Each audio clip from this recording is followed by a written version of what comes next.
और कलेक्टर जो है इमूवेबल प्रॉपर्टी के रिगार्डिंग जो जैसे रिवेन्यू रिलीज़ करता है, रिवेन्यू के तौर पे उस अमाउंट को रिलीज़ कर देगा। तो 421 जो है प्री के लिए आता है। अब डायरेक्टली आपको पहुंचना है सेक्शन नंबर 428 पे, बाकी सेक्शन नहीं पढ़ने हैं, ठीक है। कौन इशू कर सकता है, ये एग्ज़ाम में नहीं आते। 428 आता है, जैसे आप लोगों ने सीपीसी में सेट ऑफ का कंसेप्ट पढ़ा होगा, तो 428 में भी यही कंसेप्ट है कि जो व्यक्ति अंडर ट्रायल प्रिजनर है और ट्रायल कंप्लीट होने के बाद उसको सज़ा मिलती है, तो वो जो अंडर ट्रायल वाली सेंटेंस है वो उसमें से सेट ऑफ कर दी जाएगी, ठीक है। बची हुई सज़ा वो काटेगा, बाकी की जारी सेट ऑफ हो जाएगी। नेक्स्ट 432 साफ साफ कहता है कि पावर टू सस्पेंड और रिमिट सेंटेंस हमेशा एप्रोप्रिएट गवर्नमेंट के पास है। आईपीसी में भी पढ़ाऊंगा, कभी मौका मिला ना पूरी आईपीसी करवाऊंगा। 432 में एप्रोप्रिएट गवर्नमेंट के पास पावर है कि वो रिमिट कर सकती है। नाउ 433 इंपॉर्टेंट है, ये बड़ा इंपॉर्टेंट है, बहुत इंपॉर्टेंट है, बहुत बार क्वेश्चन यहाँ से आता है प्री मेंस में। पावर टू कॉम्यूट सेंटेंस, देखिए ये क्या कहता है, एप्रोप्रिएट गवर्नमेंट बिना कंसेंट के उस पर्सन की जिसको सेंटेंस किया गया कॉम्यूट कर सकती है डेथ सेंटेंस को कोई भी पनिशमेंट में जो आईपीसी में दी हुई है, लाइफ को 14 ईयर्स तक कर सकती है, रिग्रेस इम्प्रिजनमेंट को सिंपल कर सकती है और सिंपल को फाइन में कन्वर्ट कर सकती है। ये 4-5 चीज़ें 433 में की जा सकती है। लेकिन 433A रिस्ट्रिक्शन इम्पोज करता है पावर ऑफ रिमिशन और कॉम्यूटेशन के ऊपर। ये कहता है कि जहाँ पे सेंटेंस, देखो साफ साफ कहते हैं, जहाँ sentence of imprisonment for life impose की गई है on conviction of a person for an offence of death. देखो आपने एक ऐसा ऑफेंस कमिट किया जिसकी पनिशमेंट डेथ है, लेकिन आपको लाइफ इम्प्रिजनमेंट सजा दी गई है, ठीक है। या फिर where sentence of death impose की गई है लेकिन उसको कम्यूट करके लाइफ कर दिया गया है, तो इन केसेस के अंदर आपको मिनिमम 14 साल तो जेल में काटने ही पड़ेंगे। 14 ईयर्स आपको मिनिमम जेल में काटने पड़ेंगे कम से कम। इसलिए हम कहते हैं कि 14 ईयर्स, हम कहते हैं ना कई बारी कि 14 साल मतलब लाइफ इम्प्रिजनमेंट, वो ये कंसेप्ट है कि मिनिमम 14 ईयर्स आपको जेल में काटने पड़ेंगे। 2 केसेस में ऐसा ऑफेंस आपने कमिट किया जिसकी पनिशमेंट डेथ भी थी, लाइफ भी थी, और आपको लाइफ इम्प्रिजनमेंट मिली है, या फिर आपको डेथ सेंटेंस मिली थी लेकिन 433 में कॉम्यूट करके उसको लाइफ कर दिया गया, तो इन दोनों ही केसेस में आपको मिनिमम 14 साल जेल में काटना पड़ेगा, जेल का खाना खाना पड़ेगा, जेल में जाना पड़ेगा, ठीक है। 434 नहीं पढ़ना है, 435 अगेन नहीं पढ़ना है। अब फाइनली चलते हैं चैप्टर नंबर 33 के ऊपर, बेल एंड बॉन्ड की बात करते हैं। बेल एंड बॉन्ड की बात करते हैं। देखो 436 बात करता है बेलेबल ऑफेंसेस की। ये कह रहा है कि किस केसेस में आप बेल ले सकते हो। बड़ी सिंपल सी बात है, अगर आपको नॉन बेलेबल ऑफेंस, देखिए कोई भी पर्सन है, ठीक है, जो बेलेबल ऑफेंस में अरेस्ट किया गया है, तो एज ए राइट आप यहाँ पे बेल क्लेम कर सकते हो। 436 में आपका राइट है। अब यहाँ पे कहता है कि अगर वो इंडिजेंट पर्सन है, अगर वो बेल फर्निश नहीं कर पा रहा है, दे नहीं पा रहा है, तो एक्सप्लेनेशन कहती है कि आपको कैसे पता लगेगा वो इंडिजेंट पर्सन है। अगर वो कह रहा है कि विद इन ए वीक अगर वो अप्लाई नहीं कर पा रहा है बेल के लिए, तो आप समझ लीजिए वो इंडिजेंट गरीब व्यक्ति है, तो आप उसको बेल प्रोवाइड कर दीजिएगा, ठीक है। नाउ सबसेक्शन 2 कहता है, ये कैंसिलेशन ऑफ बेल की बात करता है। अगर आपने बेल बॉन्ड से कंप्लाई नहीं किया तो आपकी बेल जो है कैंसिल कर दी जाएगी सबसेक्शन 2 के अकॉर्डिंग। सॉरी 436 से बहुत इंपॉर्टेंट है प्री का। ये 2005 में इनकॉर्पोरेट किया गया डीके बसु वाला केस अंडर ट्रायल प्रिजनर के ऊपर, विचारों के ऊपर।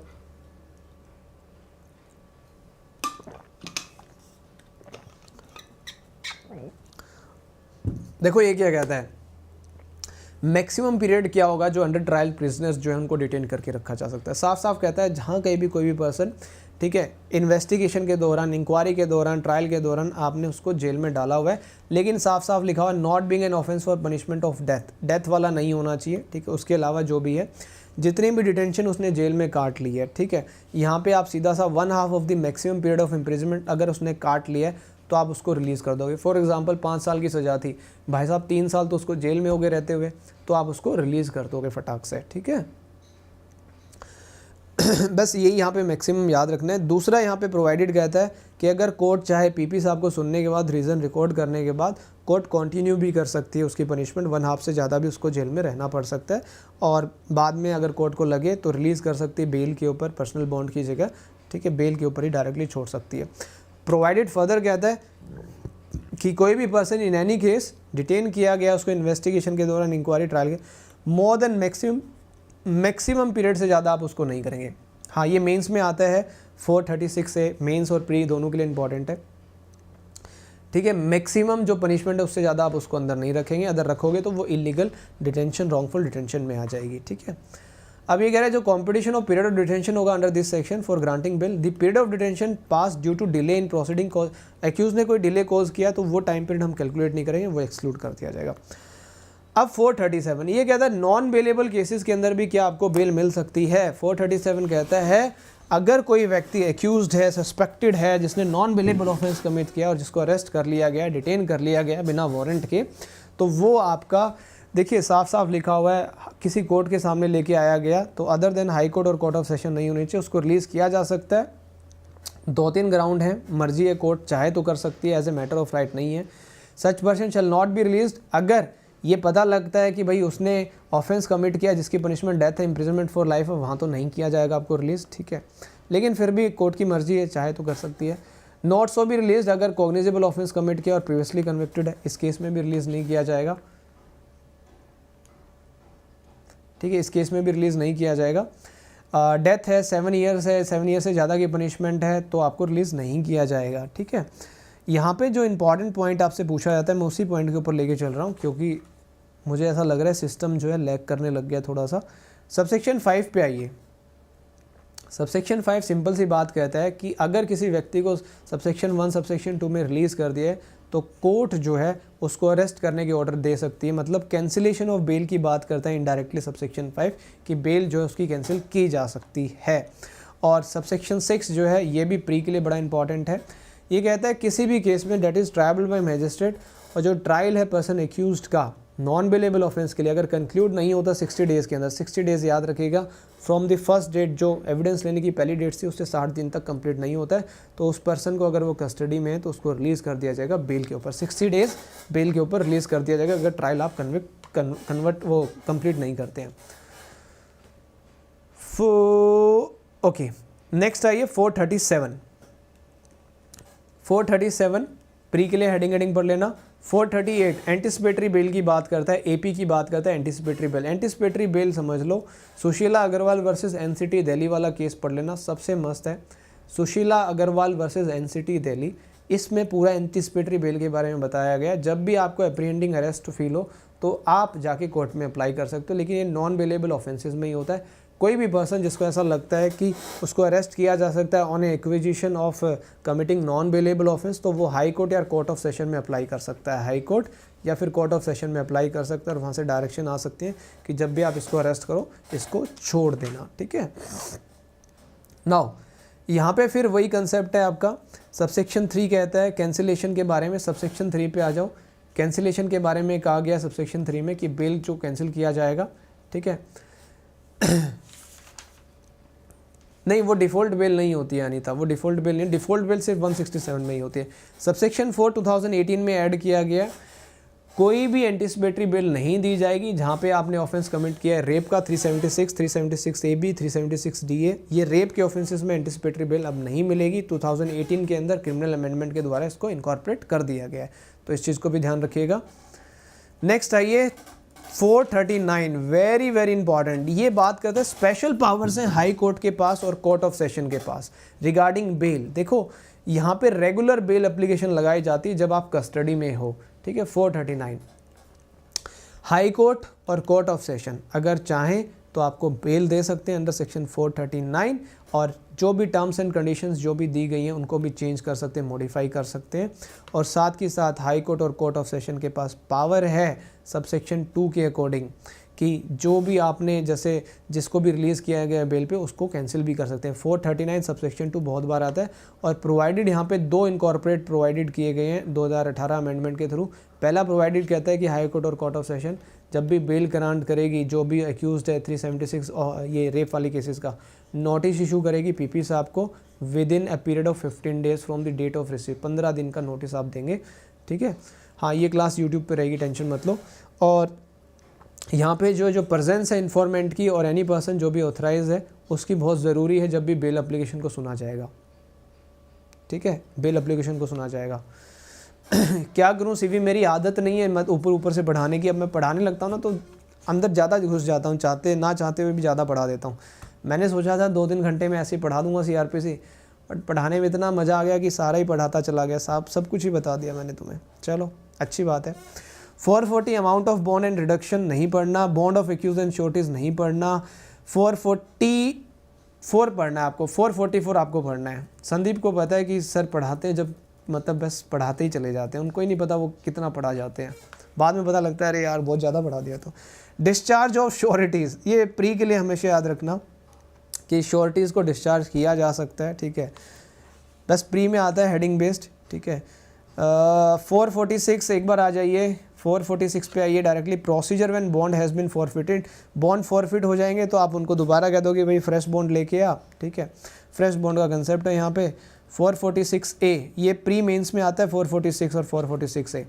Cancellation of bond and bail bond, जितनी भी जगह हमने बेल बॉन्ड भरवाए हैं, चाहे हमने 106 107 में भरवाए हों, चाहे हमने बेल के टाइम पे भरवाए हों, सारे के सारे बेल बॉन्ड यहाँ पे कैंसिल हो सकते हैं due to any of the reasons, ठीक है। अगर आपको लगता है जो श्योरिटी है उसने कैंसिल करवा लिया है या मतलब जो भी सिचुएशंस है यहाँ पे कैंसिलेशन हो सकता है बॉन्ड का। 447 इंसॉल्वेंसी हो जाए, डेथ हो जाए श्योरिटी की, तो उन केस में फॉरफिट हो जाएंगे। यहाँ से बॉन्ड वाले में से ज़्यादा इतने क्वेश्चंस नहीं आते हैं, ठीक है, इसलिए इसको मैं स्किप करते हुए निकल रहा हूँ। चैप्टर नंबर 34 पे आ जाइए, डिस्पोजल ऑफ प्रॉपर्टी। 451 एंड 452 दोनों बहुत इंपॉर्टेंट है, प्री में भी आते हैं, मेंस में भी आते हैं। देखो 451 क्या कहता है, ऑर्डर फॉर कस्टडी और डिस्पोजल ऑफ प्रॉपर्टी, ये पेंडिंग ट्रायल की बात करता है और ये कंक्लूजन ऑफ ट्रायल, बस याद रखना है। 451 पेंडिंग ट्रायल की बात करता है और 452 आपकी कंक्लूजन ऑफ ट्रायल की बात करता है। ये कहता है प्रॉपर्टी को डिस्पोज ऑफ किया जा सकता है 451 में पेंडिंग दी ट्रायल, और 452 कहता है कंक्लूजन के बाद डिस्पोज ऑफ किया जाएगा। लेकिन यहाँ पे जो सबसेक्शन 4 है जहाँ पे 2 मंथ्स का टाइम पीरियड दिया हुआ है, ये भी याद रखना कि अगर लाइव स्टॉक है या स्पीडी नेचुरल डिके हो सकती है प्रॉपर्टी तो उसको तुरंत बेच दो, अदरवाइज 2 महीने तक आपको होल्ड करके रखना पड़ेगा, या फिर अपील किसी ने फाइल कर दी है तो आपको जब तक अपील डिस्पोज ऑफ नहीं हो जाती तब तक आपको होल्ड करके रखना पड़ेगा। अरे भाई एक सेकंड रुको, हो तो बिल्कुल ही बैंड बज गया आज तो मेरी बट खुशी हो रही है। देखो मतलब वो कहते हैं ना इंसान, वो कहते हैं ना जब मतलब उसको बहुत ज़्यादा खुशी होती है, मतलब दुख हो रहा होगा फिर भी हंस रहा होगा, है ना, तो वही सीन हो रहा है आज मेरे साथ। शरीर में पीड़ा हो रही है लेकिन फिर भी खुशी हो रही है कि हाँ मैं कुछ कर रहा हूँ, ठीक है, काफ़ी सारे बच्चों का बेनिफिट हो रहा है, अच्छा लग रहा है। शारीरिक पीड़ा अलग है बट वो कहते हैं ना एक सेल्फ सेटिस्फेक्शन लेवल बहुत हाई हो रखा है सीरियसली, क्योंकि अब मैं कंप्लीट करने वाला हूँ, CRPC होने वाली है, जीत की खुशी है बस, ठीक है। और हम अब 457 पे चल रहे हैं, ठीक है। 457 वही है जो आपने सेक्शन 102 पढ़ा था, procedure bye police upon scissor of property, ठीक है। देखो ये कह रहा है जब भी सीज कर ली जाएगी प्रॉपर्टी, 102 में सीज करवाई थी ना हमने प्रॉपर्टी, तो वही है ना, वही सिस्टम है। अगर सीज कर ली तो उसके बाद आप क्या करोगे, यहाँ पे एक चीज़ है 6 मंथ्स तक जो है प्रॉपर्टी, आप यहाँ पे याद रखिएगा 6 मंथ्स तक का टाइम पीरियड जो है आपको यहाँ पे याद रखना है। अभी कह रहा है प्रोसेस अगर 6 महीने के अंदर कोई क्लेमेंट नहीं आता है तो ऑब्वियस सी बात है स्टेट गवर्नमेंट के डिस्पोजल पे चली जाएगी और गवर्नमेंट आगे सेल कर देगी, उसको प्रोसीड कर लेगी, ठीक है। अपील कोई लाई करता है तो जो ऑर्डर होगा वहीं पे जनरली अपील जाएगी। 459 कहता है पेरिशेबल प्रॉपर्टी है ख़राब होने वाली, आप उसको सेल आउट कर दोगे अगर उसकी वैल्यू जो है लेस देन 500 रुपीज़ है और उनको लगता है मैजिस्ट्रेट साहब को कि इसको बेच देना चाहिए तो उसको बेच दोगे आप, ठीक है, 500 रुपये। नेक्स्ट चलते हैं चैप्टर नंबर 35 पे, डेट इज़ इरेगुलर प्रोसीडिंग्स। और एक बार जोर से बता दीजिए हाउस दी जोश, क्योंकि सिर्फ और सिर्फ 24 सेक्शन रह गए हैं हमारे और हम जो है ना बस कर देंगे, आज कर देंगे, मतलब फोड़ देंगे। और बताए एक चीज़ आप लोग नोटिस करना, जब आप पूरी CRPC एक दिन में पढ़ते हो ना, सारी CRPC कनेक्ट हो जाती है एक दूसरे सेक्शंस के साथ, आपको सब कुछ पता है क्या मैंने पढ़ा है। और अभी तो लास्ट में मैं एक बार क्विक रिवाइज भी करवाऊंगा आप लोगों को, मज़ा आ गया भाई, क्या बात है। चलिए फाइनली चैप्टर नंबर 35। भाई देखो चैनल को सब्सक्राइब कर लेना, मुझे पता है काफ़ी सारे बच्चे इसको रिकॉर्डेड देखेंगे तो रिक्वेस्ट कर रहा हूँ चैनल को सब्सक्राइब कर लेना। बाकी अभी मैं लाइव बच्चों के साथ इंटरेक्ट कर रहा हूँ, ठीक है चलिए इरेगुलर प्रोसीडिंग चैप्टर नंबर 35 460 बहुत इंपॉर्टेंट है। ये कहता है इरेगुलरिटीज़ जो प्रोसीडिंग को विशेट नहीं करेंगी। अगर कोई भी मैजिस्ट्रेट जिसको एम्पावर्ड नहीं किया गया लॉ के द्वारा, लेकिन वो फिर भी ये सारे कारनामे कर देता है जो यहाँ पे लिस्ट दी हुई है, वारंट इशू कर देता है 94 में, ऑर्डर दे देता है 155 में, इंक्वेस्ट होल्ड कर लेता है, ठीक है, 306 में पार्डन कर देता है, लेकिन ये सारी चीज़ें गुड फेथ में कर रहा है, तो जो भी प्रोसीडिंग उसने की है वो सेटिसाइड नहीं की जाएगी, सिर्फ और सिर्फ इस ग्राउंड के ऊपर कि वो एम्पावर्ड नहीं था। नेक्स्ट करते हैं 461 कहता है कि इरेगुलरिटीज़ जो प्रोसीडिंग को विशेट कर देंगे। अगेन मैजिस्ट्रेट साहब ने ऐसा कारनामा कर दिखाया है जिसके लिए वो एम्पावर्ड नहीं थे, जैसे कि प्रॉपर्टी अटैच कर ली 87 में, सर्च वारंट इशू कर दिया है, सिक्योरिटी मांग ली है, पीस के लिए, गुड बिहेवियर के लिए, ठीक है, मेंटेनेंस के ऑर्डर पास कर दें जो कि उनको नहीं करना चाहिए था, तो यहाँ पे जो उनकी प्रोसीडिंग है सारी की सारी वॉइड हो जाएंगी। यस, अपने आप में एग्जॉस्टिव लिस्ट है ये। नाउ 462 कहता है प्रोसीडिंग अगर गलत जगह पे हो जाए, रॉन्ग प्लेस में हो जाए, तो ये कोई ग्राउंड नहीं है किसी भी फाइंडिंग को, सेंटेंस को सेटिसाइड करने का। सिर्फ और सिर्फ इस ग्राउंड के ऊपर प्रोसीडिंग गलत जगह पे हुई है, सेटिसाइड नहीं होंगी। हाँ, एक्सेप्शन ऑलवेज देयर, अगर फेलियर ऑफ जस्टिस हो जाता है due to that particular proceeding in a wrong place, तो आप उनको कर सकते हो सेटिसाइड। 463 कहता है 164 और 281 की कंप्लाइंस नहीं की तो यहाँ पे एविडेंसेस लिए जाएंगे नॉन कंप्लाइंस के रिगार्डिंग। अगर इंजरी वगैरह कोज हुई है तो उसको नल एंड वॉइड कर दिया जाएगा। और ये कारनामा 463 का जो है आपकी court of appeal reference and revision भी कर सकती है और एविडेंस बिल्कुल। बेटा देखो सारी चीज़ें फ्री में नहीं बता सकता राजवंती, ठीक है, केस लॉ वगैरह सब कुछ जानना है तो आप मुझे अनअकैडमी पे ज्वाइन कर सकते हो। अभी अनअकैडमी वाला भी बताऊंगा, थोड़ा सा जाना मत, लास्ट में सारी चीज़ें बताऊंगा कैसे आप मुझसे पढ़ सकते हो अगर आप इन डिटेल में पढ़ना चाहते हो हर एक चीज़, with notes, with case laws, with each and every word of the bare act. Now 464, आपको याद होगा हमने सेक्शन 215 पढ़ा था आज से 4 घंटे पहले हमने सेक्शन 215 पढ़ा था जो कह रहा था इफेक्ट ऑफ एरर क्या होगा। तो 464 यही कह रहा है कि effect of omission to frame और absence of error in charge. अगर आपने कोई चार्ज फ्रेम नहीं किया, एरर आ गया, तो कोई भी फाइंडिंग, कोई भी सेंटेंस, कोई भी ऑर्डर जो है कॉम्पिटेंट कोर्ट का, वो इस ग्राउंड के ऊपर इनवैलिडेट नहीं किया जाएगा कि जो चार्ज फ्रेम किया गया है एरर है, ओमिशन है, इरेगुलरिटी है। अगेन वही है रीज़न, फेलियर ऑफ जस्टिस ना हो। अगर फेलियर ऑफ जस्टिस होगा तो वो मटीरियल हो जाएगा, अदरवाइज वो इमटीरियल है। नेक्स्ट डायरेक्टली आइए 465 हेडिंग पढ़नी है, ठीक है, 466 नहीं पढ़ना। और नेक्स्ट हम चल रहे हैं चैप्टर नंबर 36